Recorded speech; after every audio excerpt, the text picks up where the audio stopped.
You know, we've had 4 shows. Not 1 ounce of football played. And even on this 5th show, we won't have any ounces of football played on this 5th show. But JB, it's time for some actual football action here in Troy, New York. We're live from Troy. Yeah, who knew, like the beating sun of upstate New York. I left Florida this morning, it was hot and muggy. Nothing's changed.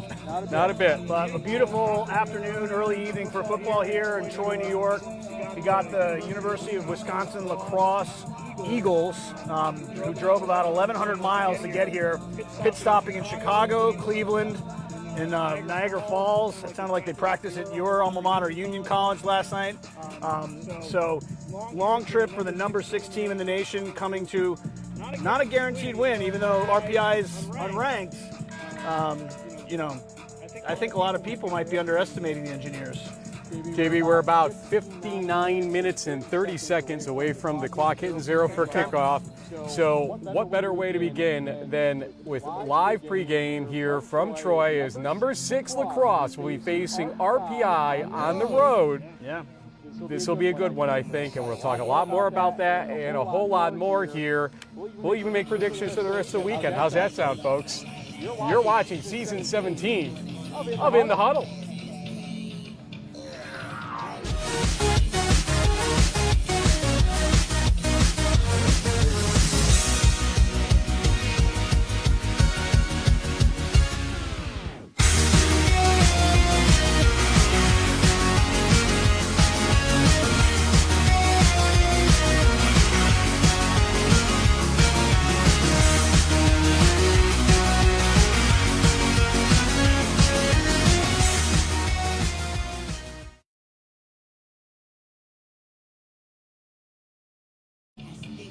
We've got to take a look at the field for a little bit here, and it's going to be about 80 degrees. On this turf, maybe a little bit warmer ultimately here, as this is beautiful weather for Troy, New York this time of year. We are in September, don't forget, folks. And yes, it can still stay warm, but we thought we were going to get a little bit of regression on the temperature, but JB, we have not had that. We've had actually nothing but sunshine today, and it's been a great week overall in the Capital District area, which is where I'm from, and that's no secret. Some folks think we're a little bit of homers for how we handle things, but we were talking earlier.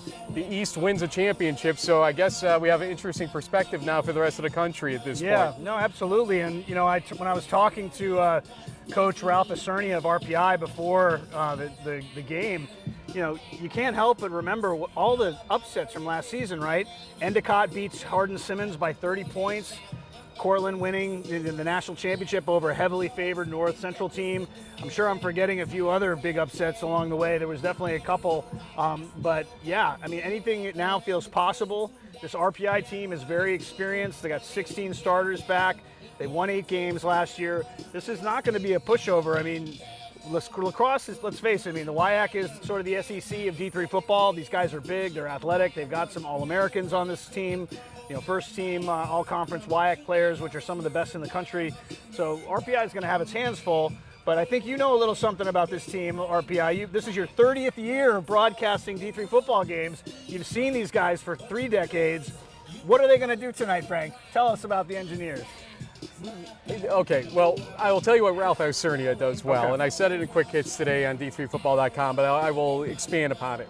He knows when he's facing a team that's, up here to a certain degree, maybe a slight underdog scenario, even with the road situation, as lacrosse takes the field a little bit more here. You see him coming in behind. There he goes. We'll let him have it. And RPI joins them as well. We'll take a look at that as they're coming onto the field. But so Ralph Acernia knows, here's how you win. You shorten the game. You basically say, hey, I'm going to take that play clock down. I'm going to, try to make sure we stay low scoring on that scoreboard so that in the 4th quarter, we at least have an opportunity to win a game. And he's done that so well over the years. They've played so many close games, and they've won so many close games as a result. That Ithaca game last year was really an exception to the rule when you think about it, because they probably should have won that game based on the history and everything else. But Ithaca ends up winning it late there, and the rest of the story from last season. But that's the RPI story. And with Jake Kazanowski back now fully healed up compared to the injuries he was fighting all season.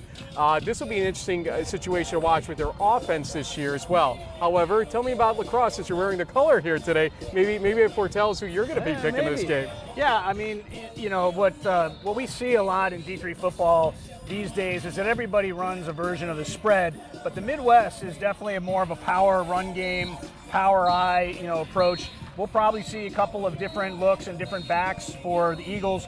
They're debuting a new starting quarterback tonight, a guy named Zach Weir, who's a transfer from Eastern Illinois. He did get some playing time last year, but you know, he was behind one of the best football players in the country in Kaiser Hildebrand, the former starting quarterback for Lacrosse, who helped them to a national semifinal and almost beat North Central on their home field there. But should be an interesting start. You know, we heard from one of the Lacrosse fans or family members that this guy is a more classic sort of drop back passer, strong arm. They've got Jake Stutter, the All-American wide receiver, number 20, on their roster, so keep an eye out for him. He certainly has game-breaking abilities and could be a real challenge for RPI to match up against in their secondary. But RPI does have an experienced defensive backfield. They are very good at creating turnovers, and they do apply a lot of pressure to the quarterback. One of the guys at Sicard from RPI had 15 quarterback hits last season in 11 games, so you got to expect he's going to probably try and get at least one or two tonight. Indeed. It's going to be a chess match. Game one of a season is always tough to see a quality matchup. We talked about back in the days when Miami and Florida State would play on Labor Day to kick off a season. You know, you have a big rivalry game or a tough, close game type scenario. It ends up being a little sloppy. You get some oddities throughout the game. You may see that here. Obviously, you know, you get a scrimmage, maybe two scrimmages of sorts as these teams, but that doesn't replicate fully what game situations are. Yep. So we'll see if maybe Lacrosse, because they went deeper into the postseason last year, has a little bit more momentum and understanding of what they need to do to put it together here than RPI. You will learn a lot about these teams, and ultimately we have to remember that this is an important game for national implications, because if you come out of the box with a loss, you only have a fudge factor this year for probably one more loss, though you're not guaranteed at 8-2 to get into the playoffs. Now, a team like Lacrosse has a schedule that probably could handle that situation. A team like RPI, I think at 8-2 would also make it. That said, I got to be honest, you know, you don't want to be behind the 8 ball after game one. No. And, you know, feel like I have to win my conference. And if you lose your conference, that means you are 8-2. You're guaranteed 8-2 in that situation. So we'll see how that all works out. And I don't know if you can't notice it if you're looking at the goalposts, but if you can tell by my immediate thing, it's very windy down here on the field. It's, you know, the wind is blowing. You know, it's not like it's an October or November nor'easter, but maybe that'll affect some kicks, maybe that'll affect some throws. We'll see. But it's otherwise, I mean, you couldn't really have a nicer night for a game than what we're having right here. Indeed. Yeah, he's just going to say the heck with the lanyard. He's got to figure out a way around his microphone. So here's what we're going to do. We're going to go to the interview. We had interviews with the two coaches, and we're going to start with the host here, Coach Ralph Isernia of RPI, who's going to tell us about Jake Kazanowski, why this game got to be played in the first place, and a whole lot more here. Coach Ralph Isernia coming up now. Coach, time for kickoff. How's it feel? It's great. You know, first game of the season, opening up D3 football. You know, can't get any better than this. You got a Chamber of Commerce day here in Troy, New York, and perfect night for some football. Absolutely. Tell us how this game came to be, because this is a rarity. Wisconsin, New York, maybe I think Buffalo State and Whitewater back when, but not much since that point. Yeah, you know, we were looking for a game. They were looking for a game. You know, we needed a home game to balance out our schedule. We would have had six road games, 4 home games. So it just worked out that they were able to make it work and come over here. First game of the season. One of the things that we negotiated was, hey, let's get a starting time. What would be equitable for them to return back home so that they're not, getting back home at Sunday or Monday afternoon, turning around and playing their next opponent. So it worked out that we were able to do it on Thursday, and like I said, perfect night for football. Yeah, and Coach, I know sometimes it's all sort of timing, but you do have a pretty experienced team. So if you're going to face the number 6 team in the country, it helps to have some guys that know what they're doing out there. 8 starters on defense and offense coming back. What did you all learn after the ECAC Bowl and kind of spring ball about your team and kind of where things are looking this regular season? Yeah, we were, there were a couple of things that happened last season. We played a lot of younger guys on both sides of the football, so, they got training by fire with that. We had a couple of injuries, so there were some other guys that needed to play and step up for us, but still finishing 8-3 and winning the bowl game. That was kind of our springboard into the next season, and I think the guys, took that and ran with it, and, they've got expectations for this season that, that are higher than a lot of people, might give us credit for or might be expecting from us. And I think that was one of the things we saw, not only in spring ball, but when we came back into training camp, especially with the new freshmen here. Hey, this is our expectations. This is standard is. Coach, Jake Kaczynowski last year was clearly a little injured, banged up throughout the season. How's he doing? What's your confidence level in him right now? Jake, he had a tremendous camp for us. Got back to, his natural form of where he was, last season. I think that, he's the guy that needs to make the offense go. Really, he's got a lot of experience. He's our point guard. He's the guy that's going to distribute the ball to our guys. He's going to make the checks at the line of scrimmage, exactly, get us into what we need to get into. And, more than anything else from a head coach perspective, it's more comfort having a guy that's been in the fire before and played a lot of games for us. Coach, how do you prepare for an opponent where you haven't, maybe this was similar to the bowl game, where you haven't really played against them, you haven't seen their QB before, and even tonight there's going to be a new starting quarterback. Kaiser Helterbrand isn't here, so it's going to probably look like a different offense. But how do you kind of prepare for all those unknowns? Yeah, I think, now in college football is, everyone's running a version of a spread offense. Okay, I mean, unless you're Merchant Marine, unless you're Springfield, and you're going to be flexbone and stuff like that. But a lot of teams are running some sort of version of it. We run a version of it, multiple formations, multiple sets.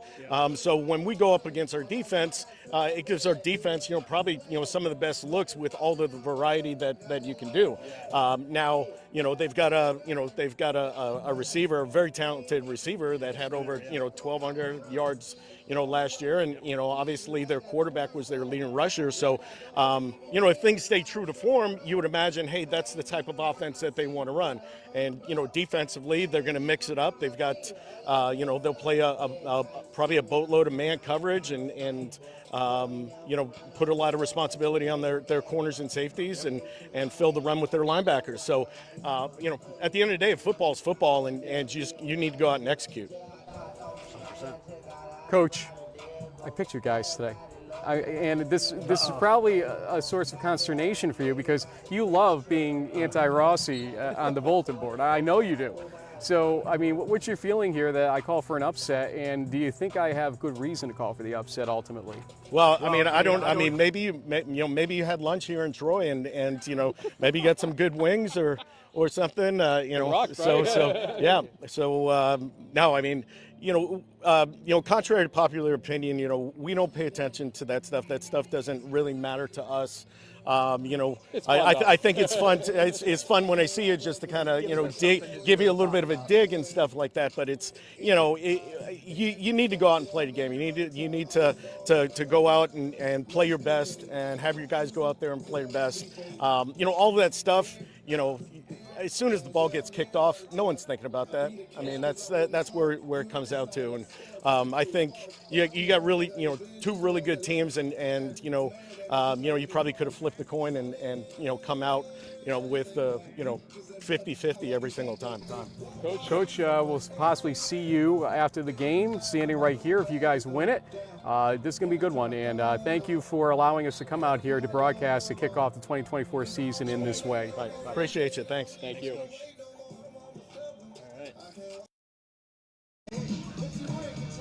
And special thanks again to Coach Ralph Isernia Coach from RPI. So there is RPI out there. You see them in the dark jerseys. You also see some light jerseys of Wisconsin lacrosse, JB. But, let's pick apart a little bit what you had to say in that interview. And more or less, first, the accommodations they did make, and we'll hear from Coach Janis about that as well, to make this happen in the first place, the first kickoff in the nation, was really impressive and necessary for this to even be a reality. First kickoff in the nation, maybe by accident is what we're kind of getting the feeling of here, but it works. It worked for lacrosse, and kudos to RPI for how they handled it. Yeah, it was funny before we had him over. Coach I was like, we called Mountain Union, North Central, and Whitewater, and they wouldn't play us. So, I thought that was pretty clever. But yeah, I mean, it's a great litmus test for his team, which is pretty experienced and maybe a little underrated. I mean, I know that they were ranked, I guess, tied for third in the Liberty League poll, which, I mean, I don't know.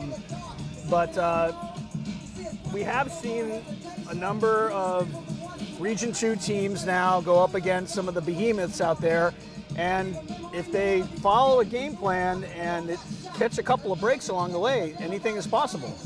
Cortland, yeah, sorry, hey, a little scratch my throat there. Yeah, sorry, my bad. Anyway, true that, but it was funny too to have some lacrosse fans come over to us to say, we always thought you were homers in the East, and we were saying this earlier, but it's giving better perspective to the Midwest that there is some good football, some different football out here in the East, and now relevant football in the East after what happened last year. And, I'm curious to see how it goes here in this game. Just to further the thoughts on that, you can see in the background of this shot that we have about 44 minutes and counting down below that right now before kickoff. You want to stay tuned. We're going to do lightning picks, or not so lightning picks. We may actually take our time for once and give you some picks on other Week 1 games, including this one right here. But JB, Coach Janis, good to get to really meet him in person for the first time, because they have not gotten to the Stag Bowl, so I've not had the opportunity to have that conversation per se. But they were close. Yeah, and I did ask him in the upcoming interview, what's the ceiling for your team? Let me ask you, because as you can probably guess, he was more concerned about what's in front of him tonight. But what do you think the ceiling for lacrosse is this season? I think the ceiling for lacrosse is the ceiling for any WIAC, preseason favorite. I mean, it's the toughest conference in Division III, whether you like it or not. And so theoretically, the team that wins the best conference should have a great chance of being the national champion. Now, we've also seen that the WIAC can sort of pulverize itself along the way. It's a grinder of a schedule, a lot of big games in front of big crowds, and it'll depend on the health of the team and if they can stay, keep it together. But this will be a good first test, especially for a new starting quarterback, a couple of other new players on offense and defense. Coach Janis is optimistic about his team's chances, I'm sure, but there's a lot of unknown things about the Seagulls team that we're going to see tonight. One known is Jack Studer, a very quality wide receiver.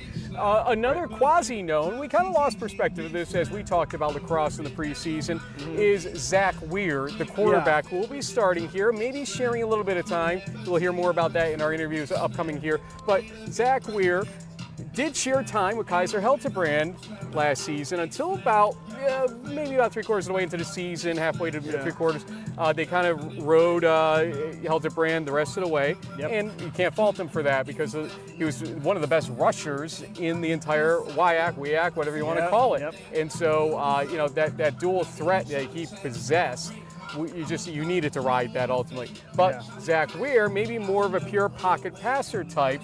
Does that change this team in the offensive chemistry, or do you think you're still blocking up front? You still have the same mentality, at least as an offensive line. And as we say this, we're going to get more lacrosse players. The defense is coming out right now. And there's some All-American caliber guys on this, especially I believe he's number 9, Tanner Newland, first team All-WIAC linebacker, is one of the leaders of this defensive team. And just to clarify everything, folks, the camera angle is not lying. We are short, they are tall. Okay. Yes, and they're pumped up and they're ready to play. Still, unfortunately, have to wait 41 minutes till kickoff, but these guys, you can tell they came here for business. This is a business trip for them. They expect to win this game. They expect to play hard, we got the defense back here, and they look pretty tough, man. I wouldn't want to get tackled by these guys. We'll just let this play out. Yeah. Big boys back here. Yeah. They growing big in Wisconsin, Frank. Amen. Amen. But, we're talking about how it changes the offensive philosophy, possibly having a more pure pocket passer, Zach Weir. Elaborate a little bit further if you can. Well, I think it'll be incumbent upon the Eagles' offensive line so RPI likes to stunt. They like to do different blitz packages. So they're going to try to confuse Weir with different fronts and try to get him to throw the ball in space where an extra defender could come in and potentially pick him off. RPI loves to do that. They disguise their coverage really well. They have usually a high turnover ratio on defense, so they're good at creating turnovers. They need to create turnovers tonight, Frank, to win this game, honestly. Like, they would need to be probably +2 or something like that, and they really can't afford to make mistakes on offense because I imagine, all it takes is one bomb to Studer, and all of a sudden you're looking at a deficit. Yeah, and that's, I think, going back to the whole it's game one, week one, I think the long ball is more exposed in those situations because people forget where to cover. The over-the-top coverage gets lost they think, sometimes. Oh, I've got safety help. Whoa, whoop, no, I don't. Whoops. And you saw it in D1 action throughout the last week plus, whatever you want to call it now.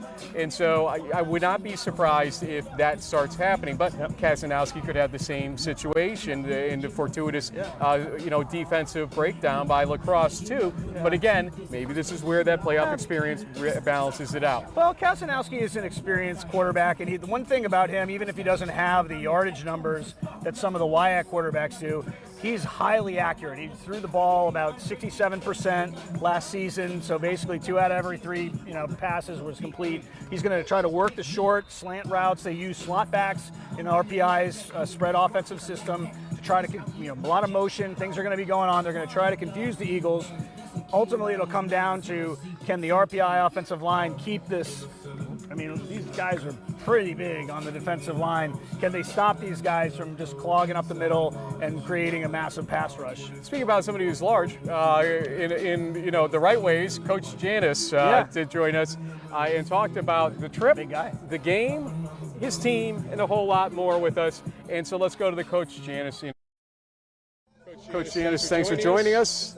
And I got to tell you, this was not a simple road trip for you guys. No, tell us about it. It was something, but it's absolutely awesome. I mean, this is such a great atmosphere here. It's really cool to be to have 2 different teams, obviously from different regions of the country. Their programs won 27 games over the last really 3 seasons, and we've won 29 games over the last 3 seasons. So I mean, this is so cool. And then I'm just figuring this out too. I know I'm a little slow on this one, but we're the first game in Division III this year. So to kick off the whole thing, like with all the travel plans and what that was like, and getting on the bus and stopping. We were fortunate enough. We had Case Western Reserve let us practice there.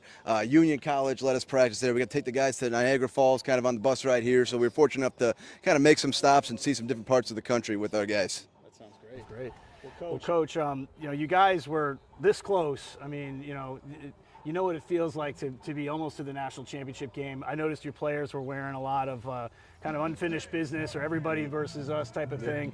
I mean, are you guys coming into this season with a little chip on your shoulder, or is it just, hey, we got to go 1-0 every week and see where it goes? Well, we know how challenging this game's going to be. To really start off with this, and this is what we wanted, is you challenge yourself in the non-conference season in order to get ourselves ready for the conference, in order to get yourselves ready for the playoffs. Like that's the whole purpose, and I bet you, Coach, on the other side said the exact same thing, is that you're trying to get yourself ready for your conference season. You're trying to get yourself ready to play your best football in October, November, December. And so that's what we're doing here. And I think, without a doubt, is this game going to help us? We're going to be challenged, not just from a player personnel with what RPI has, but we're going to be challenged with their coaching staff too. I mean, they got a phenomenal play caller on offense. He really understands what he's doing. He's really stressing, does a great job understanding defense's rules and stressing our rules. So we're going to have our hands full on offense. And on the defense side of the ball, they play in their 4-2-5, and I mean, they're not going to be overly exotic, and that's not a bad thing. I mean, it's a very, very here's the look that you're going to get. We're going to give you quarters. We're going to do a little bit of split field stuff, the 3x1, and we're going to make you earn every yard that you go for. So it's going to be a really test, not just for our players as from a personnel standpoint, but also for our coaches, and that's exactly what you want in the non-conference portion of the season. Absolutely. Coach, Zach Weir. So here's a quarterback that he got some reps obviously last year. He kind of ran a 2-quarterback system, it seemed like, with Kaiser Heltebrand. Eventually you went don't blame you with the horse that Kaiser was ultimately. But tell us about the confidence level you have in Zach and why he is going to be the helmsman and probably the only helmsman, if I had to guess here tonight. Or tell us if we're wrong on that. Yeah, I mean, we take a lot of pride in roster management and the way we conduct everything, whether that's recruiting and taking a long-term outlook at a roster. And it's not just we need a quarterback now or we need this position now. We're trying to have foresight with everything we do. And so we were able to bring in Zach really 2 years ago. And he was a guy that started during the COVID season, a few games at Eastern Illinois. And then we were able to bring him on board. And we did a little bit of a dual kind of role with him and Kaiser, especially early on in the season. And to be honest with you, in one of our biggest games against the school that wears purple in the southeast part of the state. I've heard of them. If you've heard of them, you know then. He played a majority of the snaps at quarterback. We used Kaiser in some different roles, and now Zach kind of takes over now as the starter quarterback. But we're still going to use. We continue to add depth in that position. We feel it's a really deep position. We brought in Kyle Haas, a transfer Division II transfer who has some starts under his belt, and so I think you'll see kind of a dual system here as we get going. But Zach's our starter, but Kyle's we feel like when you got depth, try to use it as best as you can. Makes sense. And coach, from a defensive perspective, I mean, RPI is a team that likes to sort of spread the ball around. They use slot backs a lot. I don't know if you see that a lot out in the WIAC land, but in kind of preparing for a multiple spread. I mean, is it similar to what you guys see in Wisconsin, or is it a little different because of all the slots and the different things they try to do? I've been pondering this question for the last 2 days. I'm like, and watching RPI, and then you kind of get to it, and you're like, it's different. The out east football is different than what the Midwest football is, and it's not a bad thing. Much more like you said, split backs, get the ball to the perimeter, different things that they do with X versus much more in kind of the Midwest, and we're seeing a lot of power and kind of straight down your throat. So it's a little bit of a different brand of football, and I've been kind of piecing that together. I've been thinking that in my head. I'm watching some of their film, and I'm seeing the other teams from out here, and I'm like, it's kind of a different brand, and it's not bad by any means. It's more to the perimeter. It's different things that they're doing in terms of variations with formations and tightening guys down in the box where you got 1 and 2 receivers stacked on each other, and they do a really good job of getting the ball to their X. These guys do, especially RPI really does a good job of getting the ball to number 4 there. He's a phenomenal player. And I guess I would add on to that, for the Eagles fans that are watching, one of the things to keep an eye on out there for RPI's perspective is they do have this sort of hybrid defensive end linebacker that they call a Raven. He's number 52 tonight. So when you see these sort of, maybe he's down, maybe he's been going in coverage and those types of things, you have to modify the strategy a little bit, or you make play calls at the line depending on where that Raven guy is set up. Yeah, that's the hard part, especially going into week 1, and that's the hard part, especially going into, obviously they changed defensive coordinators. So I know he's been on staff, but to have a new play caller on the defense side of the ball, I mean, that's the hard thing. I think our offensive staff has been trying to get our guys ready to see everything without overloading them on stuff that might be too much. So without a doubt, are we kind of aware we're going to see odd, we're going to see even, and kind of switch back and forth between the fronts here. Coach, what's the ceiling for this team this year? I mean, you're number 6 in the nation according to both major polls out there. You're a little lower on our rankings, so maybe you feel we're justified, maybe you don't. But ultimately, what is? Coach cares about our Yeah, rankings. I don't think so either. What is the ceiling though for this team after, especially the year you had last year and the close call and everything else? To be honest with you, Frank, I'm just worried about today right now. You don't think about that. I'm trying to, our focus as a football program is the team, it's the ball, and it's the WIAC, and that's our focus. We focus on our team, on what we're doing, on our schemes. We're not worried about anybody else. We're not worried about what anybody else says about us. And then we're focused on the ball and taking care of the football, trying to get the football out of the opponent's hands, and then just the WIAC. And like I said earlier, we're trying to get this group ready to play their best football in October, November, and December. And that's a long-term forecast. That is we got to get better each and every day, and we're gonna have our hands full. And like we said, I mean, this is a phenomenal team and a phenomenal program, and I think this is just it is a beautiful stadium. We've been walking around it for like the last hour. It is a beautiful stadium. They've done a really good job, and the whole athletic complex really behind us. But really excited. I think it's just so special for Division III when you have different regions clash from matchups that aren't very common, and to see this, and then you get your out east people watching, and now they see they know that lacrosse is UW lacrosse, not just the sport lacrosse out here, and for our fans to see RPI, it's just a really cool atmosphere for this game. Speaking of fans, you traveled well. I could see some along the fence line, way out there. We'll wave to them. Maybe they'll see us and everything. However, I mean, Crosse people like their tailgates, so they're already building up. I'm going to go over there, I think. Yeah, I think we're going to. I have to go get a tripod anyway. Yeah, I got a cold one. And If we can over there. what's your message to the folks that did make that? Just awesome. I told our guys that. I told our guys kind of leading up, and you just kind of hear them talking, and you hear through like word of mouth, and you hear from parents' emails. Like, I'm like, we're gonna have a lot of people here, and that's really cool, and that's special. It's special that, especially for our players, that they have that kind of support at home. That somebody's willing to take days off of work, somebody's willing to get a plane ticket, or some drove. It's kind of all over, and spend the time and spend time for them. So I think that's really special for our guys on an individual level. We had one of the family members pop over to say hey to us, and he mentioned, and I wanted to make sure that this made the broadcast, that RPI actually gave tickets to your guys. Yeah, that's awesome. So that more players, They've more been family can come. I mean, they've been absolutely awesome. Obviously, with the time of the game, everybody's been like, well, that coach has been great. He moved this thing to 5 o'clock, so we're not getting home, so we can get home at a decent time on Friday. So they've been over the top. They let us on the field yesterday. It really has been. You're exactly right. Every school that we've encountered on this trip, from Case Western to here now, has been top notch and really awesome. Well, 2 hours of being the only game in the nation, the first kickoff in the nation, and everything else. Coach, best of luck, and maybe we'll see you back here after the game if you guys pull it out. Appreciate it, guys. Thank you. Go Eagles. Yeah, good luck. All right. And a special thank you to Coach Janis for joining us and giving us good 8+ minutes of his time. We said 5 minutes, and he was like, hey, let's keep going. It's no problem. But JB, I think we should tell folks that we are under the 30-minute mark till kickoff here in 2024. We're getting close to kickoff. RPI TV will carry the game. We'll take you to the point of kickoff. So stay tuned with us. Again, you are watching Season 17. Season 17, my goodness, how does time just flow? Of In the Huddle.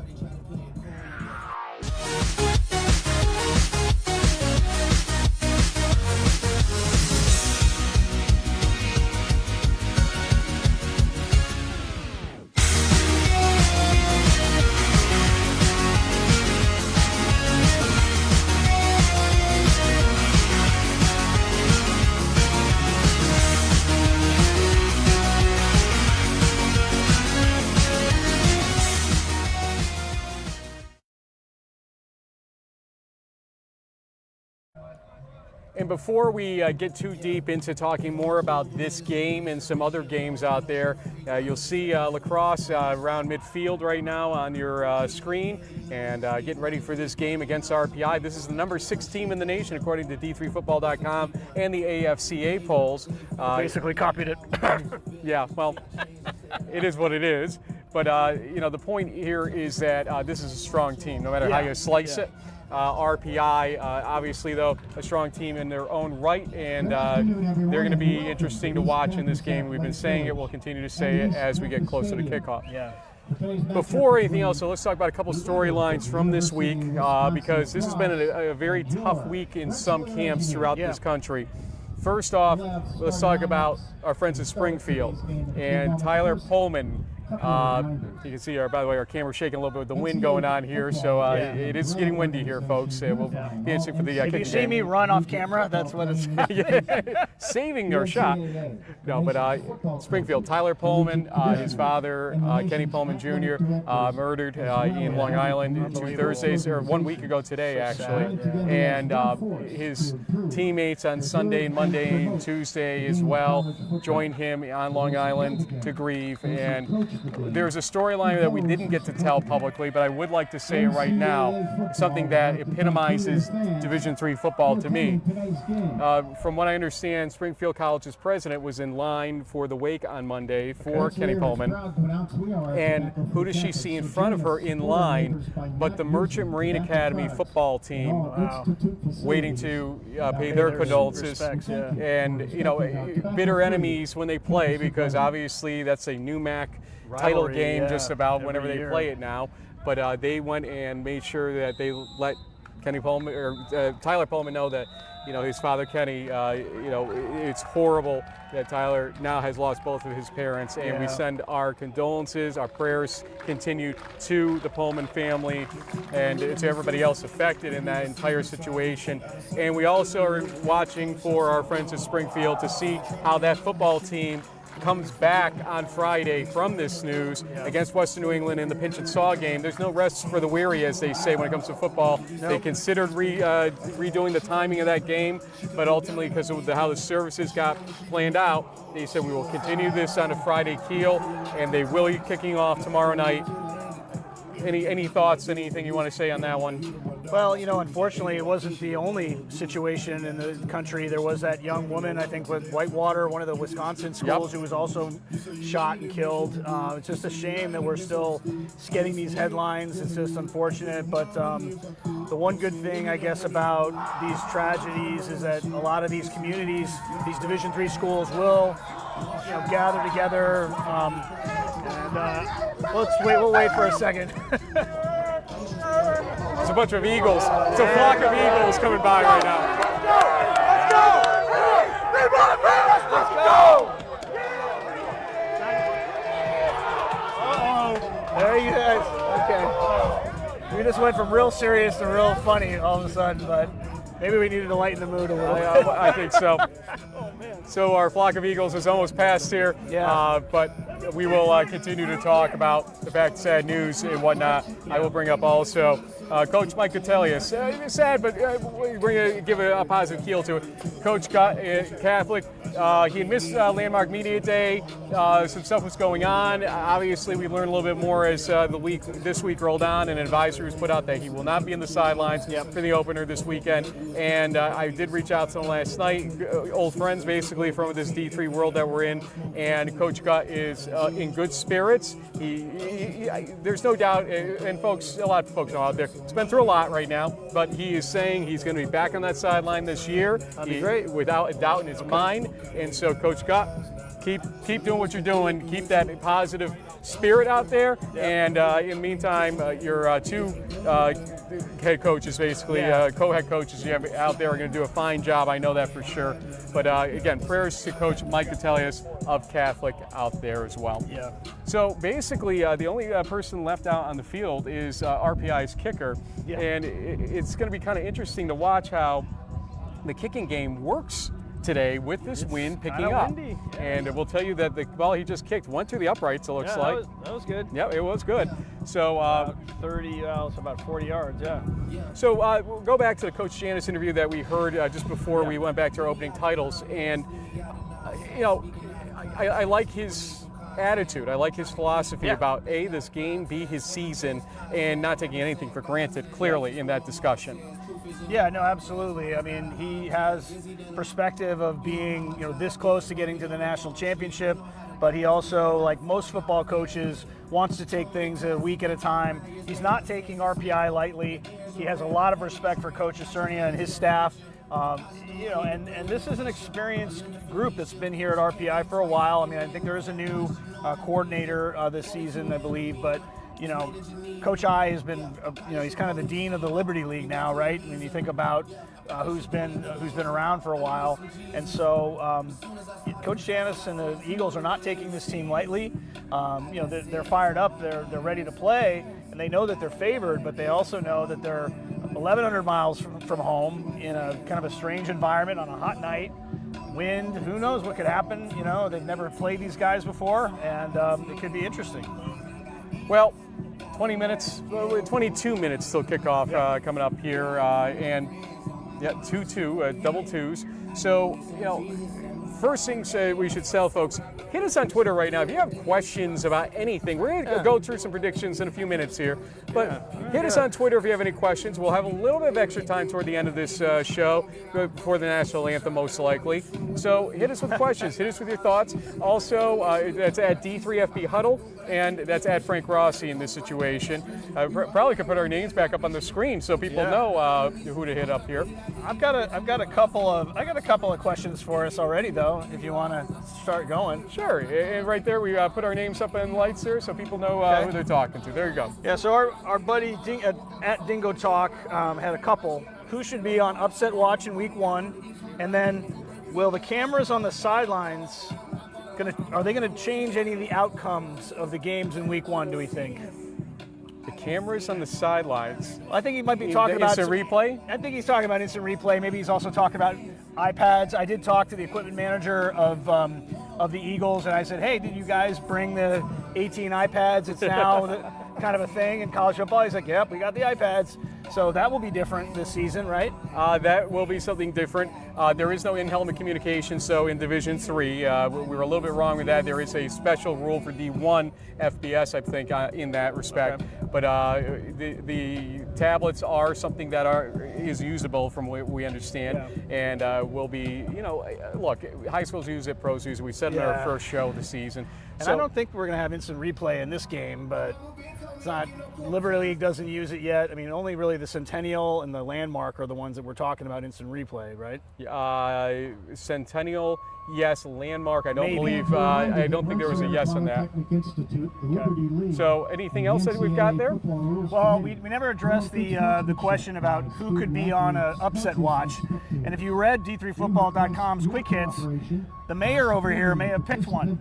We'll get to our picks and all that, but there's probably going to be a few upsets this weekend. There always are.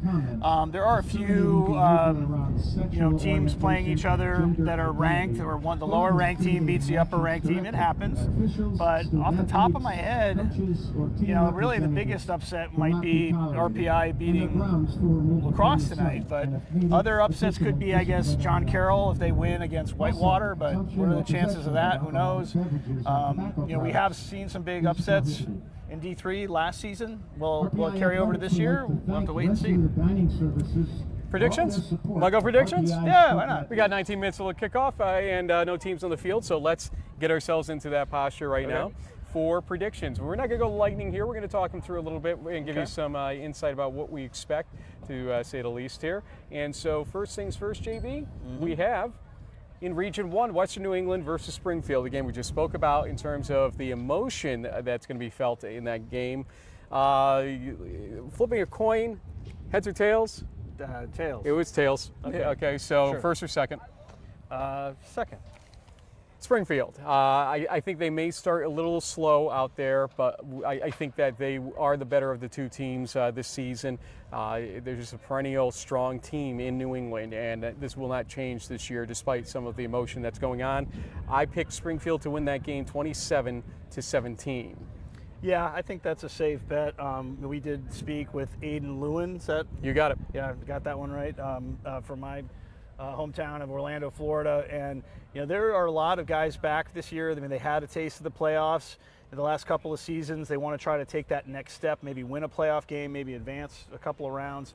And so, pinch and saw, exciting rivalry, local, down the street types of things. But I think Springfield's, triple option, ground and pound will be like a 34-14 type of victory. Then in Regions 1 and 2, it's Rowan versus Stevenson. Rowan in Region 2, Stevenson in Region 1. Yep. This time you start. Yeah, so these games every year are always kind of down to the last play. There's been a nice rivalry that's developed between the Profs and the Mustangs, even though they're not in the same conference. I'll give a little edge to the home team, and also the fact that, with a brand new head coach, maybe a new roster for the Profs, it might take them a couple weeks to sort of get things going. So I think the experience of the Mustangs will get them over the hump, but it'll be a close game, sort of like a 24-21 type of deal. Yeah, I think Ed Huddle has the advantage in a game situation like this at Stevenson.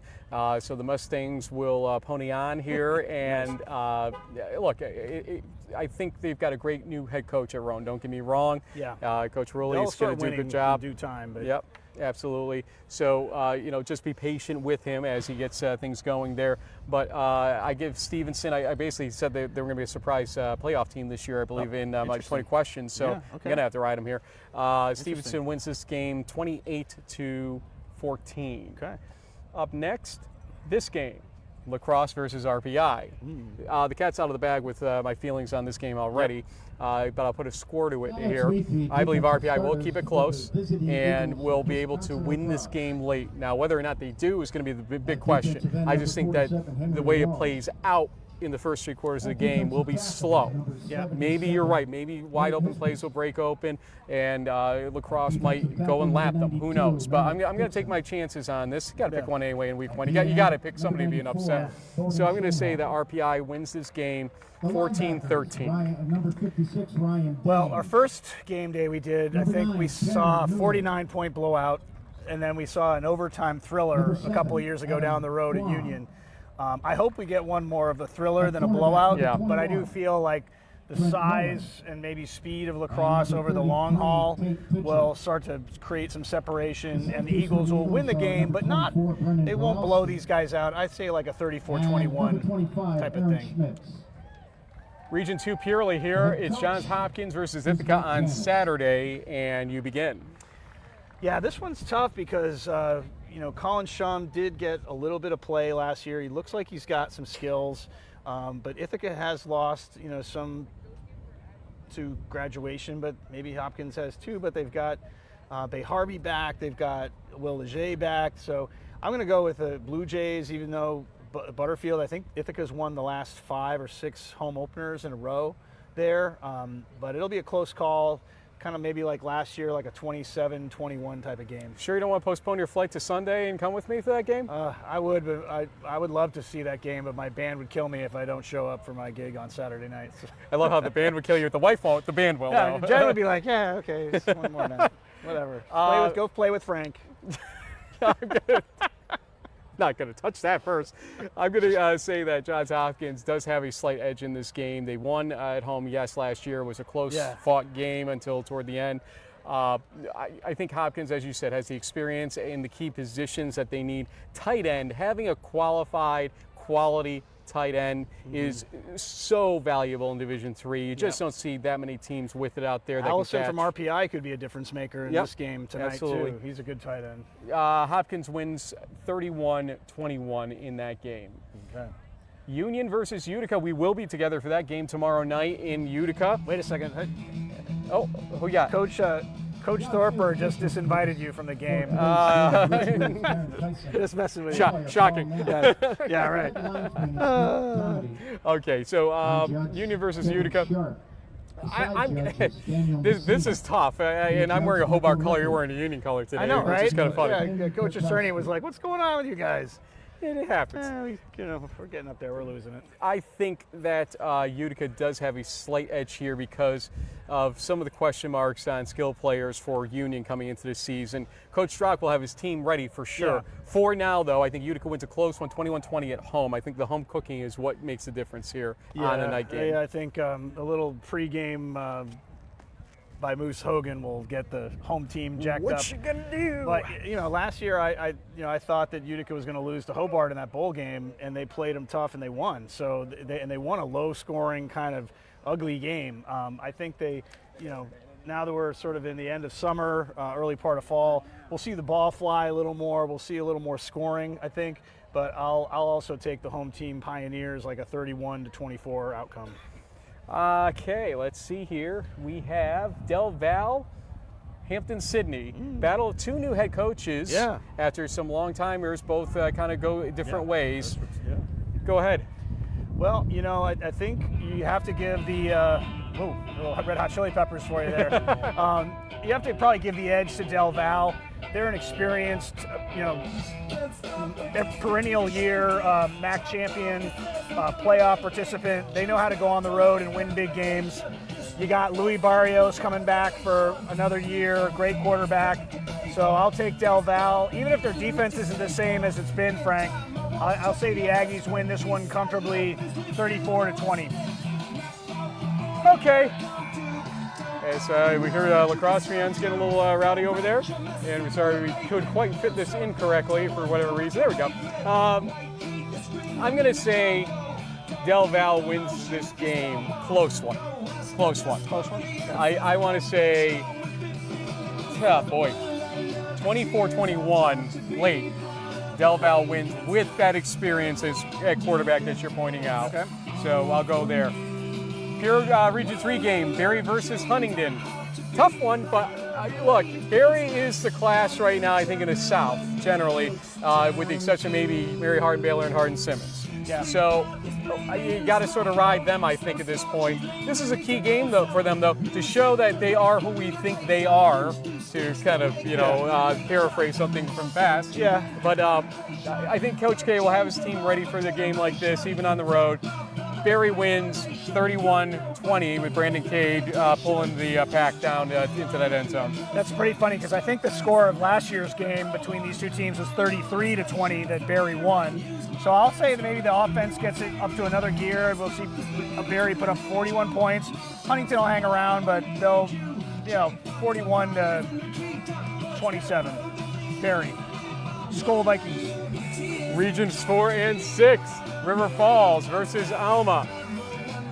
And you go. Boy, so this is, speaking of upsets, this could be one where people are picking River Falls, the Falcons, one of the most explosive offenses in the country, to pull one over on the Scots. We've got some referee buddies of yours back there, I think. Hey, look, Liberty League, they've been around here a few times. Hey, Frank, how you doing? So say hi, guys. You can wave at least. You can't talk, you can wave though. Yeah, exactly. I'll go with the home team in this one. It would be a shame for Carter St. John and the Scots to kind of come out and fall on their face at home. And we've always sort of seen River Falls as a good team, but they just haven't been able to win those next level games. Hopefully the Scots prove me right. I'll say that they score a lot early and then hang on late, 34-31. Yeah, Caleb Blaha, I want to see this guy do well and have a playoff Great season. player. I think this type of game, even if they lose, it prepares him well for what the Y-Act will be like, or We-Act, depending again on how you want to call it. I'm going to give Carter St. John Alma that definite nudge here, especially at home. Yep. Alma wins 37-31 in a good shootout of a game. Rose Holman and DePaul. Luke Marsh was on our show. Yep. And I liked what he had to say about his team and knowing they have to get over that hump to a certain degree this year. And they have to start here. And not that this is a hump that they've faltered on before, but this is a game that they need to start and win and win and win. And they need a 10-0 season, I think, to get the momentum and maybe have an easy Monon Bell game, hopefully, for them, so that when they get to the playoffs, they're not basically on jelly legs at that point. Yeah. DePaul wins 28-20. I want to see how focused DePaul is coming into this game because the week after they have to go to Georgia to play Barry, which will be a big game. Could be a slow start, but I feel like the Tigers should be able to handle this one, so I'll take them 31-14. Pure Region 5 game, Wartburg versus Monmouth, and without the triumvirate of Hunter Clausen and Niall McLaughlin and Owen Grover. Thank you, Owen Grover. Why do I always do that with Owen? Dr. Grover, yes. Soon. But still, Parker Rockford, I think it is, and the company are still there. Yep. Is Wartburg the team that we think they are here? Go. I think so. Monmouth is a good team, but Wartburg is, a top 5 ranked team for a reason. So I'll go with the Knights, but it'll close one, maybe 31-28. I don't think it's going to be that close. I think Wartburg's going to catch a good stride in this game early on. Maybe not the first quarter, but it's definitely second quarter through the rest of the game. That's enough to win a game like that, 31-17. Eagles crossing. Yes, here they come. So if you guys want some perspective, I'm about 6 foot tall, 222 pounds. And look at these guys. This one for you, baby. Yeah. Here we go. Here we go. Okay. Frank, this one for you, Frank. For you, Frank. For you. Good luck, guys. This one for Good you, luck, guys. Frank. Good luck, guys. Frank, this one right here Good for luck, you. Good luck, guys. Frank, this one for you. We got a game for y'all today. They read quick hits. They certainly do. This one's for you, Frank. Oh my goodness, that is doing cartwheels on the defensive lineman is doing flip cartwheels on the field. Okay, it's a little different kind of a thing here. Big day for the Eagles. Let's go. I think we're about to have a RPI come out on the field now. Here comes the offensive line. Keep an eye out for number 76 on the Eagles. He's like Quinn Maynard's Jr. He's got the gut sticking out. And here comes RPI.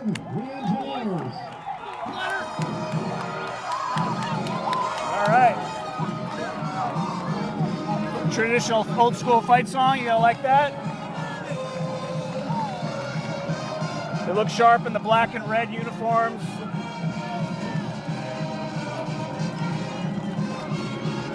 Sometimes you would think as a home team on a hot night you'd want to wear your home whites, which seems like happens in the NFL all the time. But you guys can't really see it right now, but we're on the close sideline, completely covered in the shade. It's the far sideline that'll be in the sun for the whole game. And we're about 5 minutes away from kickoff and all that kind of stuff. So we're getting ready for national anthem. We've got to be quick for these last 3 games so we can catch. So we'll go lightning here. Wisconsin Lutheran versus Lake Forest. I think the Foresters have a game like this in hand. I will pick Lake Forest by final score 31-17. I'll go do that. Lake Forest for the win. Score? 31-20. Wheaton, Oshkosh, great game. Tough to pay a short shrift here, but we have to. 5 versus 6, go. I'm going to pick the Thunder in a slugfest. It's going to be low scoring and pretty defensive game, a lot of run plays. 24-17. Yeah, Giovanni Weeks is going to be a 300-yard threat in this game, I think, because they have to get the passing game acclimated. There's no Berghammer anymore for UWO, so yeah, don't know what's going on there. We'll see how this plays out, but at the same time, I give Wheaton a thumbs up, or the slight thumbs up on this game, 27-21. And finally, John Carroll versus Whitewater, another big game, 4 versus 6. Whitewater's my number 3 team. I'm going to stick with Whitewater here, especially at home at the Perk. Yep. I'm going to say Whitewater wins it. It'll be still a tough game, 34-28. Yeah, I was going to say 31-24. I think the Streaks will keep it respectable. They know how to play this team, but just a little too much offense and defense for the Warhawks. We're back here, and we will switch over to let you see some of what's going on the field. Actually, that's the wrong shot. You want this shot right here. Yeah, they're announcing the starting lineups. But JB, again, we picked this game already. We're going different ways on it slightly, but this is going to be a good game. Don't fool yourself. This is going to be a very, very good game, and we're thrilled to be able to bring you the kickoff in a game like this. Any thoughts before national anthem? You know, I just think it's great that these 2 schools found a way to make this game happen. It's great for Division III football. It's good for college football in general. I think it's going to be a great learning opportunity for both teams, and you know, it'll be exciting to see how this thing shakes out. We've been talking about football for a long time. It's been a long off season, and here we are, 3 minutes away from kickoff. Can't wait. Getting ready for that national anthem, as we said. A little quiet out here as I think they're trying to get their technical difficulties upstairs worked out, and so we'll stick with you here on this shot until that point in time. Want to thank Jack Studer's grandmother, who actually came by and thanked us for what we do here, and we thanked her as well. We're starting to get some fans in the Midwest, Frank. Who knew? Who knew? Yeah. Well, after COVID, we broadened out, and somebody's asking for a pick. I picked RPI. He picked RPI. So he picked lacrosse. Prove me wrong. We'll see. I would love to see RPI win this game. I think it would be exciting, but anything's possible. It's a tough one. Yeah, I mean, they're number 6 for a reason. Well, here we go with the coin toss on the field. Thank you. Thank you very much. Appreciate it. Got a coin. Heads. Tails. Tails. Heads. You're the visiting team, Wisconsin. What would you like to call? Heads has been called. Lacrosse calls heads. It is a tails. They lose the toss. You would like to RPI has won the toss. We'll defer. You want the ball? Put your back center. Wisconsin, put your back center. Wisconsin lacrosse. Go receive on this end of the field. So Wisconsin lacrosse, not River Falls. Wisconsin lacrosse will be receiving to start this game. And we're getting ready again for the national anthem. And respect our country and the men and women who have served and continue to serve America. We ask that you please stand if able. Remove your hats for the playing of the national anthem of the United States of America.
It's time for kickoff for the 2024 Division III college football season. JB, been a pleasure.